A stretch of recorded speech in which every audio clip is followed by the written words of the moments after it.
The galaxy had always regarded humans as little more than curious anomalies, weak, scattered, relegated to minor trade posts and outer rim colonies. Their presence was tolerated, but never respected. In the grand halls of galactic power, humans were footnotes, often overlooked and frequently underestimated. On one such colony, nestled along forgotten trade routes, lived Lena, a young human girl who had known nothing but peace on the small settlement her father had chosen to call home. She wandered the markets, helped traders, and lived among alien species who, while indifferent to humans, largely left her alone. Her father was rarely seen, often away or hidden in his workshop, silent and distant. The neighbors only knew him as an old trader, a man of no particular significance. The arrival of the Zarak soldiers on the colony was an event that drew little concern. They were a known military arm of a dominant empire, patrolling, exerting control, enforcing their brand of law wherever they traveled. Their arrogance was legendary, their cruelty a footnote in their operations. To them, the colony was merely a place of rest, a spot to entertain themselves before moving on to more profitable ventures. They roamed the markets with entitled confidence, treating the stalls and their owners with thinly veiled contempt. It was a trivial moment, nothing that should have mattered. Lena had accidentally stepped into their path, her small frame colliding with one of the soldiers as she tried to carry supplies. She apologized immediately, her voice trembling, but it was not enough. The soldier, towering, clad in plated armor, looked down at her with disdain. Without hesitation, he kicked her aside like discarded waste. Her fragile body hit the ground hard, ribs cracked, breath knocked from her lungs. She lay there, groaning, clutching her side as the soldiers laughed. The bystanders watched, horrified but silent, paralyzed by fear. One of the old merchants dared to whisper. He warned them they had made a mistake. His voice was barely audible, but it cut through the air. He told them they had struck the daughter of a man no one dared to speak of. He called him HFY, but the name faltered on his lips, as if finishing it would summon something best left untouched. The soldiers laughed off the warning, oblivious of the tremor it sent through the older inhabitants.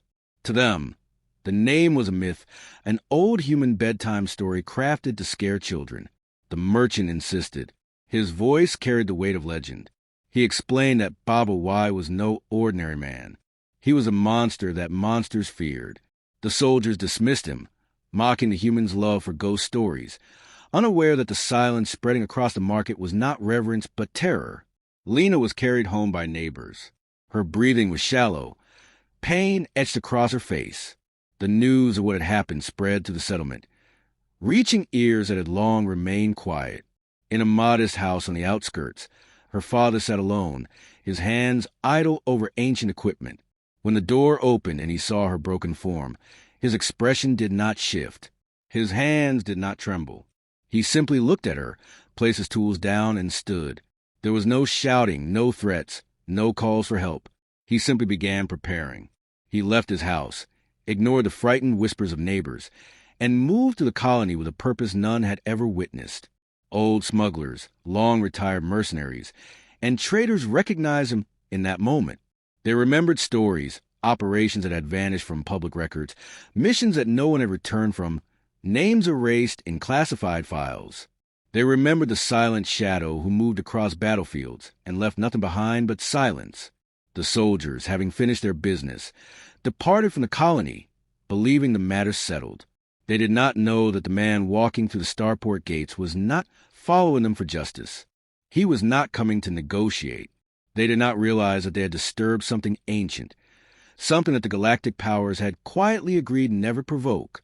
In the days that followed, whispers spread to nearby systems. Old contacts reignited, silent channels activated. HFY was moving. His trail passed through abandoned relay stations, backwater trade hubs, and forgotten smugglers' routes. He asked no questions but found answers. Information flowed to him, not because he demanded it, but because those who knew what he was capable of gave it freely. Some helped out of respect, others out of terror. The first to encounter him were pirates operating along the soldiers' known supply lines. They intercepted a message from the soldiers seeking discreet passage through their territory. They were offered substantial payment for protection, But when Baba Y arrived, the pirates did not stand their ground. They surrendered the soldiers' route and provided everything they knew. Some abandoned their entire operations rather than risk being near his path. The name had weight now. It wasn't just a myth. It was movement. It was a presence closing in on its target. The Galactic authorities initially dismissed the reports. One man was not a threat to Imperial soldiers. One human, regardless of his skill, could not topple military assets. Yet the reports did not stop. Entire outposts went silent. Communications with relay stations ceased. The ships assigned to escort the soldiers began vanishing without distress signals. They realized too late that they were not being pursued by a man, but by inevitability. The soldiers attempted to seek refuge under protection of regional governors, believing that diplomatic channels and political shields would stop the chase. They did not understand that Baba Y did not recognize such barriers. He dismantled their defenses with precision. He bypassed security layers with codes thought impossible to access. He arrived at fortified positions not as an invader, but as a ghost already within the walls. Old war records resurfaced. High-ranking officials began to realize that the man they were dealing with was connected to black operations buried so deep that only the most classified circles had access to them. They discovered that he was not a soldier by rank but by necessity, a weapon deployed in unsanctioned wars. Conflicts resolved not through fleets but through the silent erasure of problems. The soldiers moved again, this time with Imperial escorts, multiple warships shadowing their every move. They transferred between vessels, changing routes, attempting to lose him in the vastness of space. But Baba Y was always one step ahead. His network extended beyond what the Empire could track. Smugglers, exiles, mercenaries, all provided him with what he needed, not for payment, but to ensure he passed through without delay. The soldiers fled through sectors they believed would grant them anonymity, moving swiftly from system to system, changing their identifications, altering their ship signatures, and bribing officials to erase their presence from starport records. They paid mercenaries to cover their tracks, hired smugglers to arrange hidden passages, and settled deep within territories known for lawlessness. But every layer of protection they secured collapsed before Baba Y's approach. Word of his pursuit traveled faster than their ships, carried by traders, pirates, and defectors who wanted no part in obstructing his path. The first soldier was found in a fortified smuggler's den, surrounded by armed contractors and planetary defenses. He had paid heavily for security, but the moment Baba Y arrived in the system, the contractors abandoned their posts. The soldier pleaded for their loyalty, but no sum could convince him to stand in his way. The defenses that once seemed impenetrable became useless as Baba Y passed through without resistance. The soldier was not killed. Instead, he was stripped of his weapons, resources, and allies, left stranded with nothing but the knowledge of who had come for him. He was allowed to survive to spread the story. The Empire dispatched high-priority fleets to extract the remaining soldiers, surrounding them with cruisers and battleships, confident that raw firepower would be enough to halt one man. Baba Y never challenged the fleets directly. He dismantled them from within. Communications collapsed, supply chains were disrupted, navigational arrays were corrupted, and entire flotillas were rendered directionless. The soldiers, hiding within these fleets, found themselves isolated as fuel reserves disappeared and escape routes closed. Baba Y exploited old debts, reactivated forgotten alliances, and summoned resources from sectors that the Empire believed to be neutralized. He leveraged influence with criminal syndicates, offered no payment, but invoked obligations forged in past conflicts. Syndicates that once operated beyond Imperial control now turned their attention toward the soldiers, not for bounty, but out of necessity to clear Baba Y's path. One soldier fled to protection of a planetary governor, who deployed shield arrays and elite guards to ensure safety. Baba Y bypassed them not by force, but through subversion. He manipulated the governor's own staff, weaponized local politics, and severed support structures from beneath. The planetary defenses collapsed from miscommunication and internal betrayal. The soldier, cornered and desperate, attempted to escape but found every route blocked by those who feared Baba Y more than they valued Imperial loyalty. Across the galaxy, systems began to lock their borders, not to contain Baba Y, but to avoid his passage. Merchants rerouted, colonies evacuated, and entire trade sectors abandoned regions his shadow approached. Baba Y never broadcasted his movements, yet everyone seemed to know where he would arrive. His name required no introduction. Those who had once dismissed a warning now treated it as law. Never impede his progress. Galactic leadership attempted to reframe the narrative, to suppress the spreading fear, but the damage was irreversible. High-ranking officials convened in secret, some proposing to surrender the soldiers to him, others insisting on their protection to avoid appearing weak. Internal divisions deepened as some factions within the Empire quietly withdrew their support, unwilling to bear the risk of Baba Y. Its wrath crossing into their territories. The soldiers, now realizing the Empire's hesitation, tried to negotiate with him directly, sending envoys with offers of reparation and pleas for mercy. None of the envoys returned. Their transmissions ceased mid-message. Their ships found adrift, intact but empty. Baba Y provided no response, no demand, no terms. His silence was more devastating than any threat. The second soldier fortified himself on a weapons research station orbiting a gas giant, protected by advanced automated defenses and experimental weaponry. Baba Y did not attack the station. Instead, he infiltrated supply routes, corrupted the logistics systems, and manipulated internal maintenance schedules. Critical equipment failed at inopportune moments. Security redundancies deactivated without explanation. The station's own AI turned against its protocols, allowing him passage. The soldier attempted to self-destruct the station, but the detonation sequence failed. Baba Y isolated him, disabled his escape pods, and left him in a sealed chamber with no exit. He delivered a simple message through the station's internal audio system. Remember this. The soldier was left alive, but powerless, drifting in a silent orbit, knowing that survival was not forgiveness. The remaining soldiers began to fracture. Fear drove them to turn on each other, suspecting betrayal, believing that one among them might have led Baba Y to their locations. They split into separate convoys, each guarded by independent fleets, believing that division would reduce the risk. They underestimated Baba Y's ability to operate across multiple fronts simultaneously. He engaged covert operatives, some of whom owed their lives to him from conflicts predating Imperial records. These operatives struck the fleets with precision, disabling key ships, capturing vital intelligence, and ensuring Baba Y was always one step ahead. The soldiers' flight became chaotic, their convoys dissolving under the weight of internal panic and collapsing logistics. Baba Y manipulated hyperspace routes, rerouted navigation beacons, and orchestrated the redirection of traffic lanes to isolate his targets. In regions where the Empire once held absolute control, space lanes became dead zones. Travelers who risked passage reported finding entire fleets adrift, their crews missing, their systems erased. The soldiers attempted to hide within restricted Imperial archives, seeking refuge in black sites known only to the highest ranks. Baba Y infiltrated these facilities without leaving evidence of forced entry. Surveillance records showed no alarms, no breach. Yet, when Imperial officials reviewed the logs, they found the soldiers' hiding places compromised, their locations leaked to the networks that had previously refused to intervene. Each time, Baba Y arrived just as the protection collapsed. The Empire's military command deployed decoy operations, creating false trails, fabricating movements to mislead him. Baba Y ignored these traps, focusing only on the direct paths his targets took.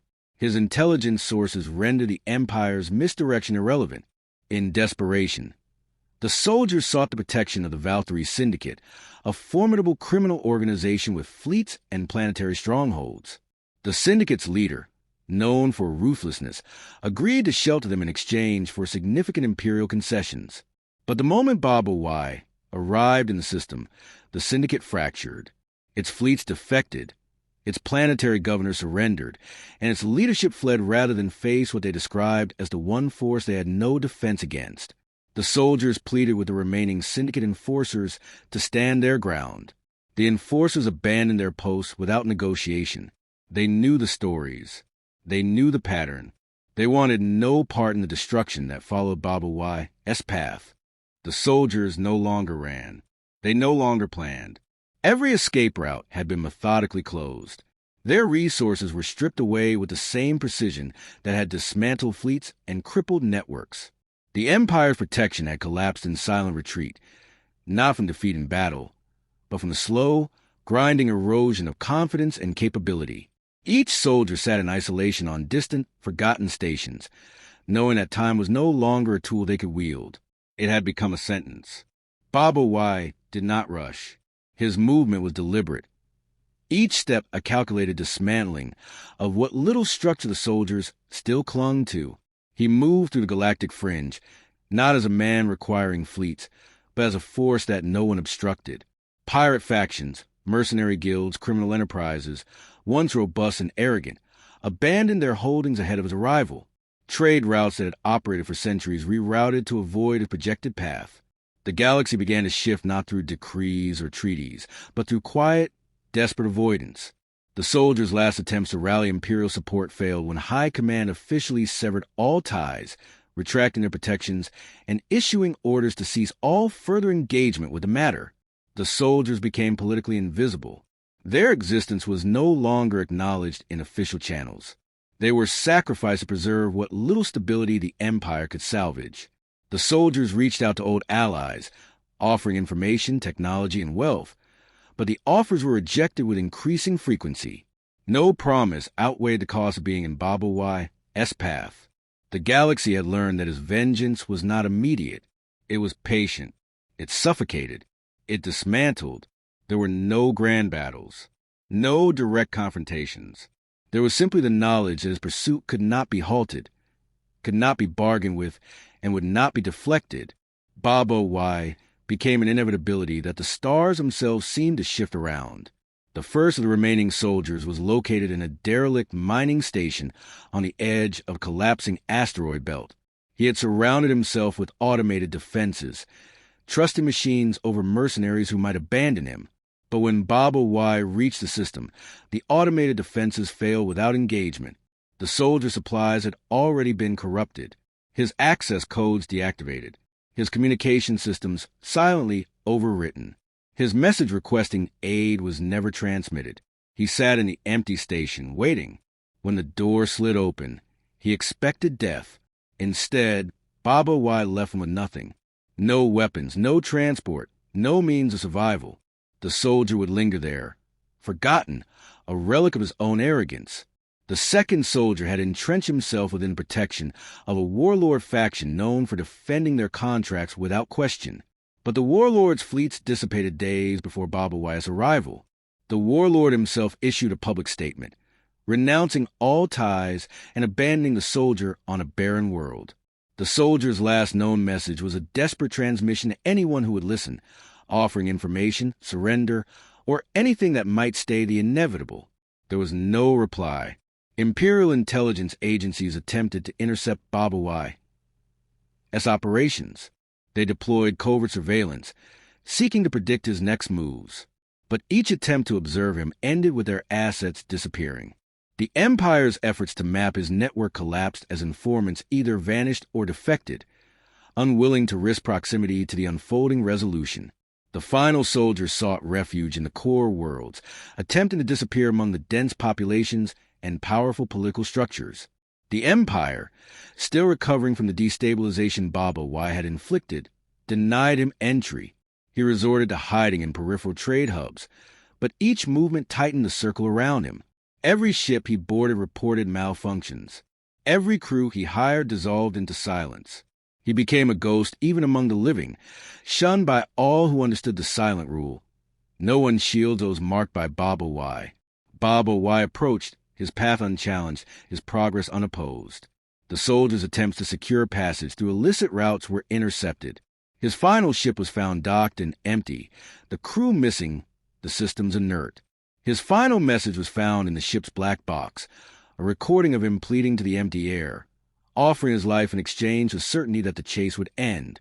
The galaxy watched as the final chapters of this pursuit unfolded. Entire sectors adjusted their security protocols, not to stop Baba Y, but to avoid giving him cause to linger. Merchant guilds rewrote their trade agreements to prohibit actions against humans. Pirate syndicates issued their own decrees banning aggression toward human colonies. Smugglers circulated updated codes of conduct, not enforced by threats, but by the weight of Baba Y's legend. His campaign was not one of extermination. He had made no public demands, issued no ultimatums. Yet his message reverberated through the power structures of the galaxy. He had shown that the price of arrogance was not merely death, but erasure. He had not destroyed planets or waged wars. He had simply removed those who had crossed a line and dismantled the systems that supported them. The final soldier, stripped of his identity, his rank, and his resources, faced the culmination of pursuit in silence. Baba Y arrived without ceremony, without an army. There were no defenses left to activate, no allies remaining to call upon. The soldier, trembling, did not beg for his life. He knew that survival was no longer his to bargain for. Baba Y did not speak of revenge. He did not recount the incident that had ignited this chain of events. He simply stood there, the weight of the entire galaxy's restructured fear pressing into the moment.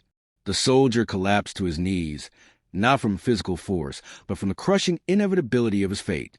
Baba Y left him there, not as an act of mercy, but as a final lesson.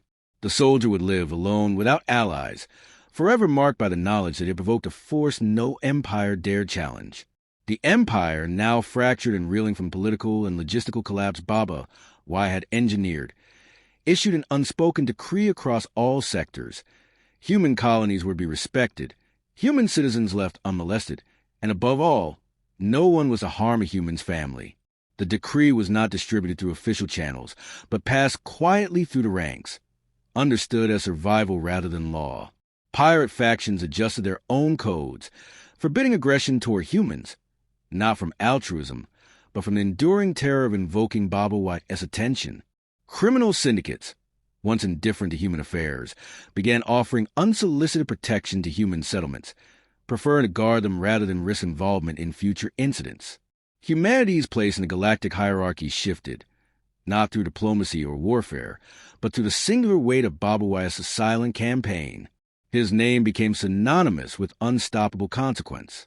His story etched into the foundations of every power structure. Efforts to track him ceased. Surveillance systems ignored his movements. Entire sectors marked his approach with silent evacuation rather than resistance.